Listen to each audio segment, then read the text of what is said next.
வணக்கம், வாழ்க வளமுடன். நான் உங்கள் ஏஎல்பி ஜோதிடர் செல்வகுமார். பிரபஞ்ச சிவஜோதிட அன்பர்களுக்கு நன்றி. இந்த காணொளியில நம்ம பார்க்க போற தலைப்பு வருமானம்.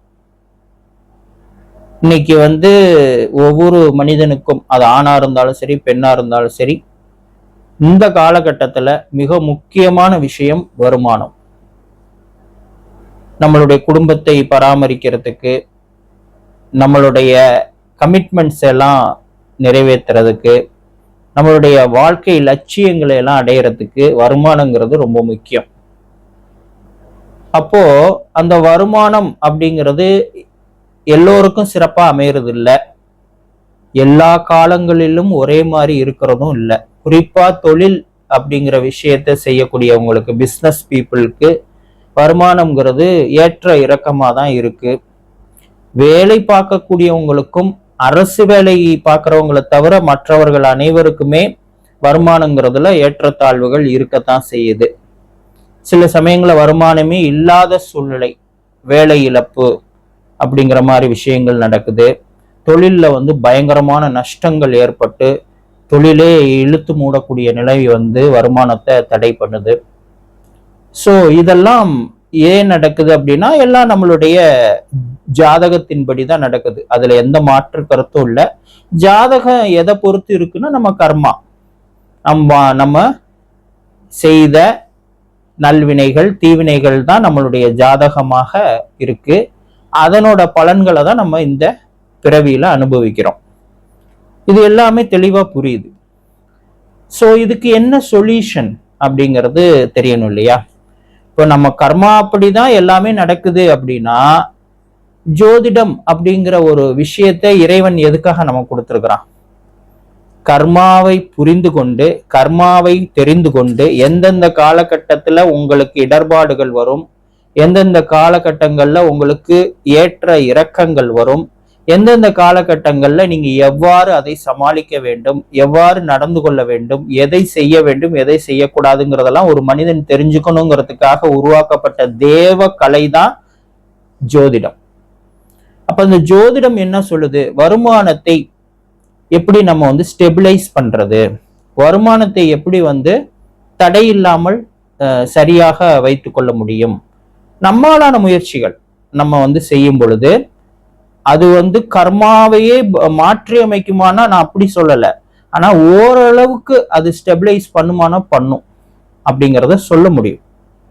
இப்போ ஒரு பைக்ல ஒருத்தர் போறாரு, அவர் ஹெல்மெட் போட்டு போறாரு, அப்போ ஒரு ஆக்சிடென்ட் ஆகுது. ஆக்சிடென்ட்ங்கிறது நம்ம கர்மானால நடக்கிற விஷயம். ஆனா ஹெல்மெட் போட்டு போனனால பெருமளவு பாதிப்பு குறையுது. இன்னொருத்தர் ஹெல்மெட் போடாம போறாரு, ஆக்சிடென்ட் நடக்குது, பயங்கரமான பாதிப்புல மாட்டுறாரு. ரெண்டு பேருக்கும் கர்மா என்ன? ஆக்சிடென்ட் ஆகணும், ஆயிடுச்சு. ஆனா ஒருத்தர் ஹெல்மெட் போட்டு போயிருக்காரு, ஒருத்தர் போடாம போயிருக்காரு. போட்டு போனதும் போடாம போனதும் அவங்கவுங்களோட முடிவு. அப்ப அந்த முடிவு சரியா தப்பாங்கிறத எதை வச்சு நம்ம எடுக்கணும்னா, ஜோதிடத்தை வச்சு எடுக்கணும். இப்ப நமக்கு இப்ப ஆக்சிடென்ட் ஆகிற மாதிரி சூழ்நிலை ஜோதிட ரீதியா இருக்கு. நம்ம எச்சரிக்கையா இருக்கணுங்கிறத முன்கூட்டியே தெரிஞ்சுக்கிட்டவரு கரெக்டா ஹெல்மெட் போட்டு எல்லா பாதுகாப்பையும் ஃபாலோ பண்ணி போவாரு. அப்ப பாதிப்பு குறையும். அது தெரியாதவர் அப்படியே போவாரு, பாதிப்புகள் அதிகமா இருக்கும். அவ்வளவுதான். ஆனா ஆக்சிடென்ட் ஆகிறத தடுக்க முடியாது, ஆனா பாதிப்புகளை பெருமளவு குறைக்க முடியும். அது ஜோதிடத்தால முடியும். அப்ப வருமானம்ங்கிற விஷயத்திலையும் எப்பப்பெல்லாம் நமக்கு வருமானத்துல தடை வருது, எப்பப்பெல்லாம் நமக்கு வருமானத்துல பாதிப்பு வருதுங்கிறத முன்கூட்டியே நம்ம தெரிஞ்சுக்கிட்டா அதுக்கு என்ன ஆல்டர்னேட் அப்படிங்கிறத நம்ம யோசிக்க முடியும். அந்த பாதிப்பு நம்மளை அதிகமா பிரச்சனைகள்ல சிக்க வைக்காம நம்ம தப்பிக்க முடியும். ஸோ அதை பத்தி தான் இந்த காணொலியில நம்ம பார்க்க போறோம். ஒரு மனிதனுடைய வருமான ஸ்தானம் அப்படிங்கிறது அவனுடைய லக்னத்திற்கு 2ஆம் இடம். லக்னத்துக்கு 2ஆம் இடம் தான் வருமான ஸ்தானம். ஏஎல்பி ஜோதிட முறையில தற்போதைய வயதுக்கேற்ற ஏஎல்பி லக்னத்திற்கு 2ஆம் இடமாக நம்மளுடைய வருமான ஸ்தானத்தை நம்ம கணக்கிடுறோம். அந்த வருமான ஸ்தான அதிபதி வந்து எங்க இருக்காரோ அதை பொறுத்து தான் பலன் வருது. வருமானம் நல்லா இருக்கா, நல்லா இல்லையா, பாதிப்பு இருக்கா இல்லையா, தடை இருக்கா இல்லையாங்கிறதெல்லாம் அதை வச்சுதான் ஜோதிடர்கள் சொல்றாங்க. இப்போ நம்ம என்ன பார்க்க போறோம்னா, ஜோதிடம் பார்க்க போல வருமானத்தை பாதிக்கக்கூடிய காரணிகள்லாம் என்னென்னங்கிறத தெரிஞ்சுக்கணும். ஏன்னா பிரச்சனை எங்க இருந்து வருது, யாரால வருது, எப்படி வருதுங்கிறத தெரிஞ்சுக்கிட்டாலே பெருமளவு அந்த பாதிப்புகளை நம்மளால குறைச்சிக்க முடியும். இப்ப இந்த சைடுல இருந்தா பிரச்சனை வரப்போகுதுன்னா அந்த சைடு கவனத்தை நம்ம செலுத்த முடியும் இல்லையா? அதை முதல்ல தெரிஞ்சுக்குவோம்.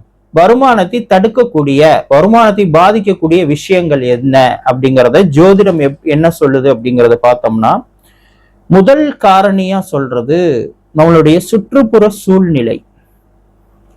சுற்றுப்புற சூழ்நிலை சரியில்லை அப்படின்னாலே வருமானம் பாதிக்கப்படும்.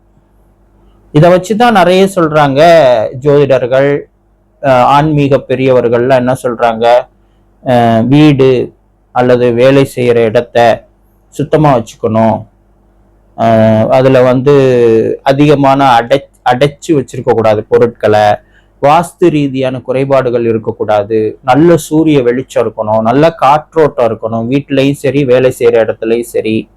இதெல்லாம் எதுக்காக சொல்றாங்க? சுற்றுப்புற சூழ்நிலை பிளசண்டா இருக்கணும். நம்ம வேலை செய்யற இடத்துல, நம்ம தொழில் பண்ற இடத்துல அசுத்தமாக அடைச்சல் நிறைந்ததாக ரொம்ப வந்து கன்ஜஸ்டடா இருந்துச்சுனாலே அங்க வந்து வருமானம் சரியா இருக்காது.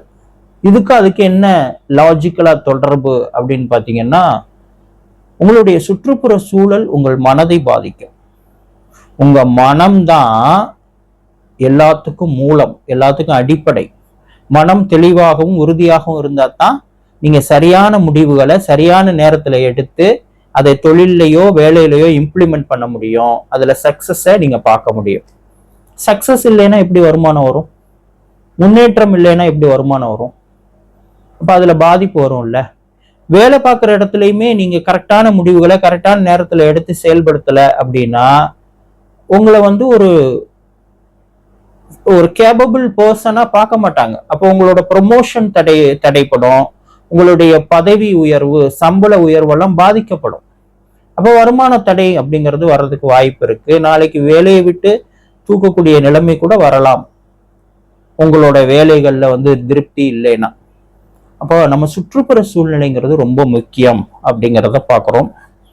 அடுத்து, கண்மூடித்தனமாக நம்மளுடைய வாழ்க்கை துணைவர், பெண்ணா இருந்தா கணவன், ஆணா இருந்தா மனைவி, வாழ்க்கை துணைவர் மற்றும் நண்பர்களோட, அது உயிர் நண்பராகவே கூட இருக்கட்டும், வாழ்க்கை துணைவர் நண்பர்களோட ஆலோசனைகளை கண்மூடித்தனமாக ஏற்றுக்கொண்டு அதை இம்ப்ளிமெண்ட் பண்ணக்கூடாது.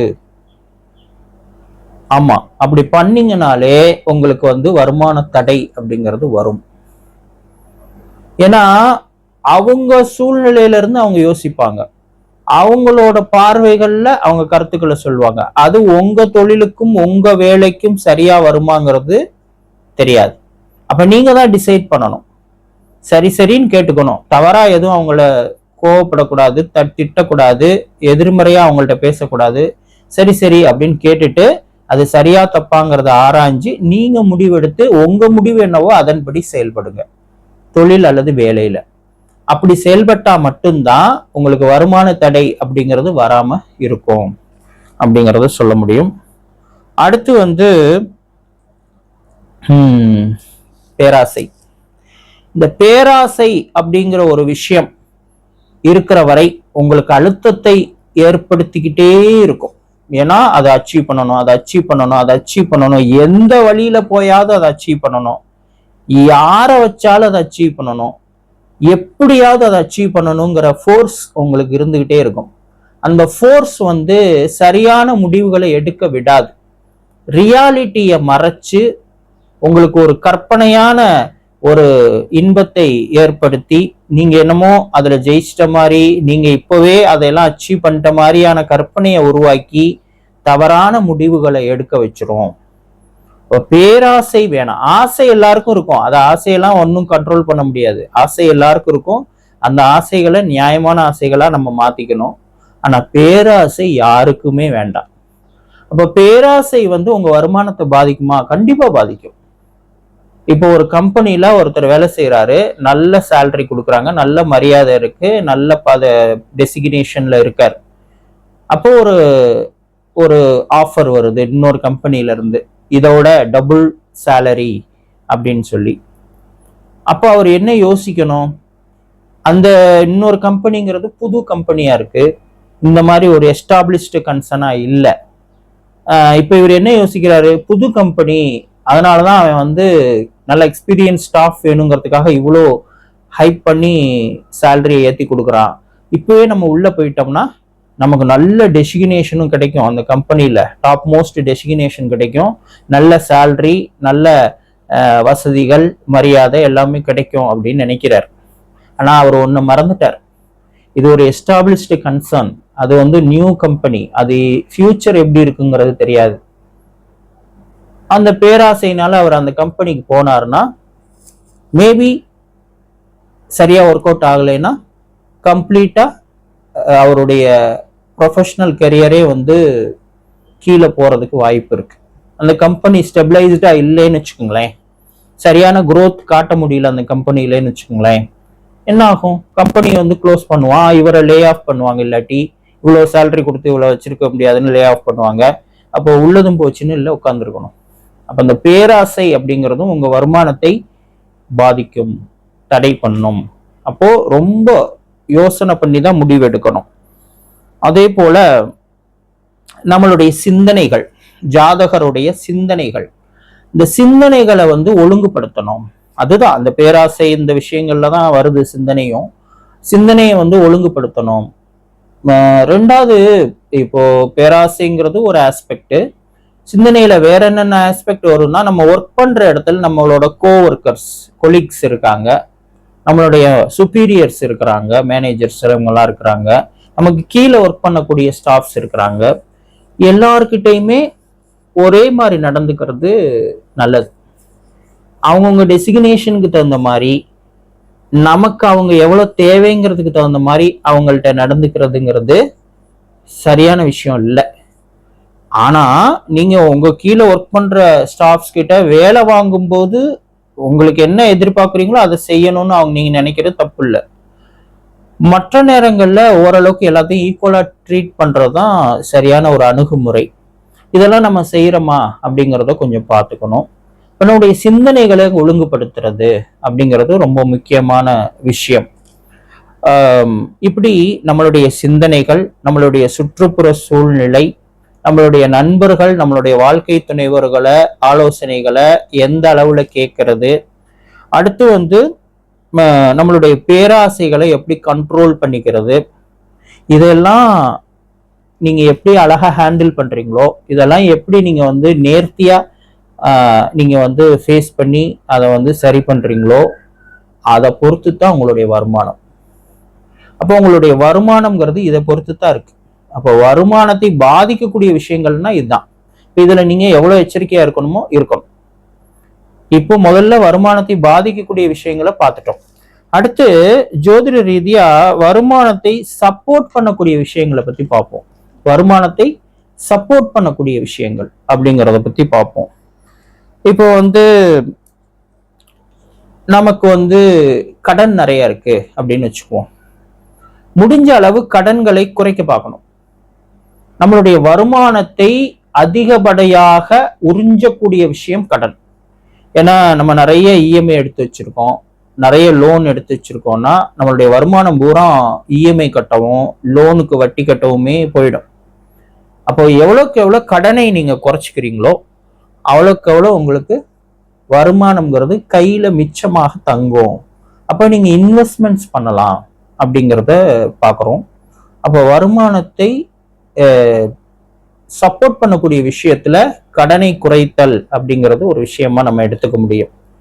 அடுத்து உடல் நலத்தை சரியா நீங்க பார்த்துக்கணும். உங்க உடல் நலத்தை மட்டும் இல்ல, குடும்பத்தார் அனைவரோட உடல் நலத்தையும் நல்லா பார்த்துக்கணும். அப்படி இல்லைன்னா ஒரு காலகட்டத்துல மருத்துவ செலவுகள் அப்படிங்கிறது அதிகமா வரும். இந்த மருத்துவ செலவுகள்ங்கிறது வந்து ஒரு டெட் இன்வெஸ்ட்மெண்ட் மாதிரி, ஒரு பைசா ரிட்டர்ன் வராது. அப்போ நம்ம அதுல இருந்து செலவு பண்ணிக்கிட்டே இருக்கிறோம் அப்படிங்கிறது வருமானத்தை அதிகமாக பாதிக்கக்கூடிய விஷயம். அப்போ உடல் நலத்தை பேணுதல், நம்மளுடைய உடல் நலம், நம்ம குடும்பத்தாருடைய உடல் நலத்தை பேணுதல் அப்படிங்கிறது ஒரு விஷயம். அடுத்ததாக வருமானத்தை சப்போர்ட் பண்ணக்கூடிய விஷயங்கள்ல ஒரு விஷயமா நம்ம பார்க்கக்கூடியது நம்மளுடைய இன்வெஸ்ட்மெண்ட்ஸை ஸ்ட்ராங்கா வைக்கணும். ஏதோ ஒரு காலகட்டத்துல நம்மளுடைய ஜாதகப்படி கர்மாப்படி நமக்கு ஒரு வருமானம் தடைப்படுது அல்லது குறுகிய காலத்துக்கு வருமானம் இழப்பு அப்படிங்கிறது இருக்கு அப்படின்னா அதை ஹேண்டில் பண்றதுக்கு நம்மளுடைய சேவிங்ஸும் இன்வெஸ்ட்மெண்ட்ஸும் தான் நமக்கு உதவும். அப்ப எப்பவுமே சேவிங்ஸ் அண்ட் இன்வெஸ்ட்மெண்ட்ஸ்ல ரொம்ப கீனா இருக்கணும், ரொம்ப கவனமா இருக்கணும்.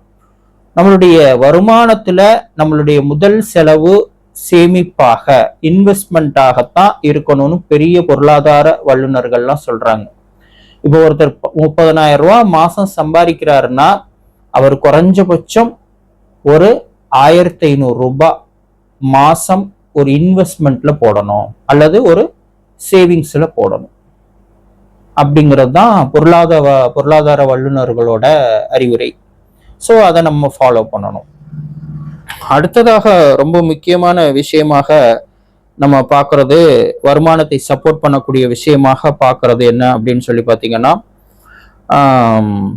தொழில் அல்லது வேலை அப்படிங்கிற விஷயத்த எவ்வளோக்கு எவ்வளோ நேர்த்தியா, எவ்வளோக்கு எவ்வளோ சரியாக நீங்க பராமரிக்கிறீங்களோ அவ்வளோக்கு எவ்வளோ உங்க வருமானம்ங்கிறது உங்களுக்கு தடையில்லாமல் கிடைக்கும், கூடுதலாக பெருகுங்கிறதையும் பார்க்குறோம்.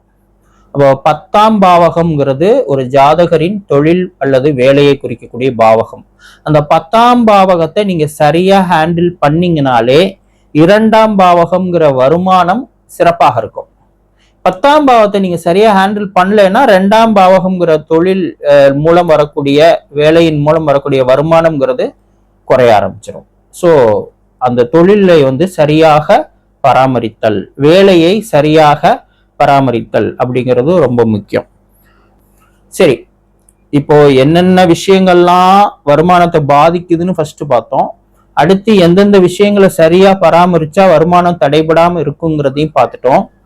இப்போ ஜோதிட ரீதியாக நம்ம சொல்லக்கூடிய ஒரு முக்கியமான சொல்யூஷன் அப்படின்னு சொல்லி பார்த்தீங்கன்னா, ஒவ்வொரு மனிதர்களும் வாரம் ஒரு முறை, அது என்னைக்கு வேணாலும் செலக்ட் பண்ணிக்கோங்க, உங்க விருப்பம், வாரத்துல ஒரு நாள் மௌன விரதம் இருக்கணும். காலையில 6 மணில இருந்து மாலை 6 மணி வரைக்கும் மௌன விரதம். நைட்ல இருக்கிறது அது ஆட்டோமேட்டிக்கா நம்ம இருப்போம், தூங்கிட்டோம்னா பேச மாட்டோம். பகல்ல இருக்கணும். அப்போ பெரும்பாலும் ஞாயிற்றுக்கிழமை தான் நமக்கு வேலைக்கு போறவங்க, தொழில இருக்கிறவங்களுக்கு ஞாயிற்றுக்கிழமை தான் உகந்த நாளா இருக்கும். அப்போ காலை 6 மணில இருந்து மாலை 6 மணி வரைக்கும் பேசாம இருக்கணும். பேசாம இருந்தா எப்படி வருமானம் வரும் அப்படின்னு நீங்க கேட்பீங்க.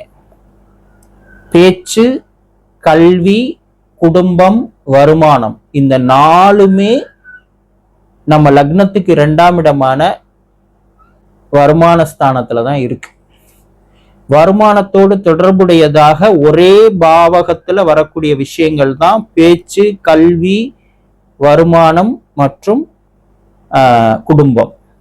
இது மட்டும் இல்லாம உணவு, 5 விஷயங்கள் அங்க இருக்கு. உணவு, பேச்சு, வருமானம், குடும்பம், கல்வி, இது 5மே ஒரே பாவகத்துலதான் இருக்கு.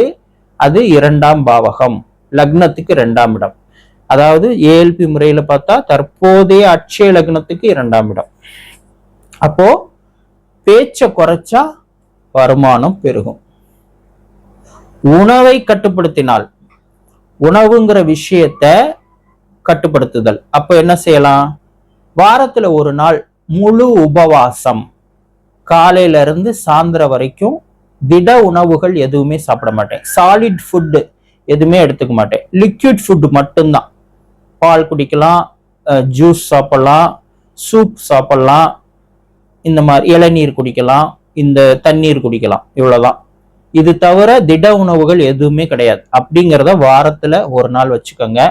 அதே போல வாரத்துல ஒரு நாள் காலை 6 மணில இருந்து மாலை 6 மணி வரைக்கும் யாருக்கிட்டையும் ஒரு வார்த்தை கூட பேச மாட்டேன் அப்படிங்கிற மௌன விரதம். இது வார வாரம் இருக்க முடியாதவங்க மாதத்துல ஒரு முறையாவது இருங்க. இந்த மௌன விரதம்ங்கிறத மாசத்துல ஒரு நாள் இருங்க. இந்த ஃபாஸ்டிங் நீங்க வாரத்துல ஒரு நாளே இருக்கலாம், ஒன்றும் தப்பு இல்லை. அப்படிலாம் ஒன்றும் பெரிய பாதிப்புகள் உடலுக்கு வராது. அப்போ வாரத்துல ஒரு நாள் ஃபாஸ்டிங் எனப்படக்கூடிய விரதம், நீர் மட்டும் அருந்தி அல்லது நீர் பொருட்கள் மட்டும் அருந்தி திட உணவுகள் எடுத்துக்காம விரதம். மாசத்துல ஒரு நாள் காலை 6 மணில இருந்து மாலை 6 மணி வரைக்கும் மௌன விரதம்.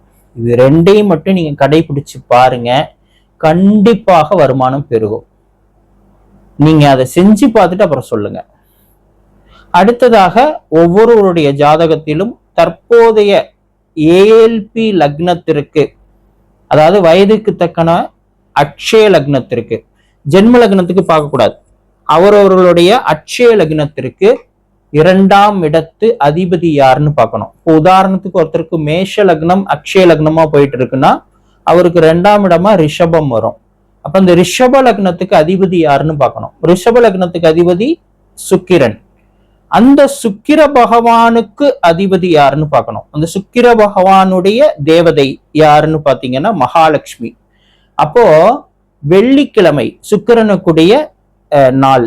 அப்போ வெள்ளிக்கிழமையில உங்க அருகில் இருக்கிற பெருமாள் கோயில்ல இருக்கிற தாயார், எந்த பெருமாள் கோயிலா வேணா இருக்கட்டும், அந்த பெருமாள் கோயில்ல இருக்கிற தாயார் அந்த சந்நிதியில போயிட்டு நெய் தீபம் ஏற்றி உங்க ஒரு வெள்ளை நிற மலர் அந்த அம்பாளுக்கு சமர்ப்பணம் பண்ணிட்டு மனமுருகி வேண்டிட்டு வாங்க. உங்களோட வருமான தடைகள் எல்லாம் நீங்கும், வருமானத்துல இருக்கிற பிரச்சனைகள் எல்லாம் நீங்கும், உங்களுடைய வருமானம் பெருகும் அப்படிங்கிறதையும் சொல்ல முடியும். ஆனா வெறுமன கோயிலுக்கு போறனாலேயோ அல்லது தீபம் ஏற்றுறனாலேயோ அல்லது மௌன விரதம் இருக்கிறனாலேயோ இல்ல ஃபாஸ்டிங் இருக்கிறனாலேயோ எல்லாம் வருமானம் பெறுகிறாது. இதெல்லாம் என்ஹான்ஸ் பண்ணும், இதெல்லாம் சப்போர்ட் பண்ணும். ஆனா மெயின் நான் முதல்ல சொன்ன விஷயங்கள், தொழிலை சரியாக பராமரித்தல், உங்களுடைய மற்றும் குடும்பத்தாருடைய உடல் நலத்தை பாதுகாத்தல், 3வது கடனை நெறிப்படுத்துதல், 4வது நண்பர்கள் மற்றும் வாழ்க்கை துணைவரோட பேச்ச அளவோட கேட்கிறது. இதெல்லாம் தான் உங்களுடைய வருமானத்தை என்னைக்கு நிலையா சிறப்பா வச்சிருக்கும். அதையெல்லாம் செஞ்சுட்டு இந்த ஃபாஸ்டிங் இருக்கிறது, மௌன விரதம் இருக்கிறது, கோயில் போறதையும் செஞ்சீங்கன்னா 100% ரிசல்ட்டுங்கிறது வரும் அப்படிங்கிறத சொல்ல முடியும். இவ்வாறாக இந்த காணொளியில இதுவரை வருமானத்தில் உள்ள தடைகளை, வருமானத்தில் உள்ள பிரச்சனைகளை நீக்கி வருமானத்தை பெருக்குவது எப்படி என்பதை பற்றி பார்த்தோம். அடுத்த காணொளியில மற்றொரு தலைப்பை பற்றி பார்ப்போம். நன்றி. வாழ்க வளமுடன்.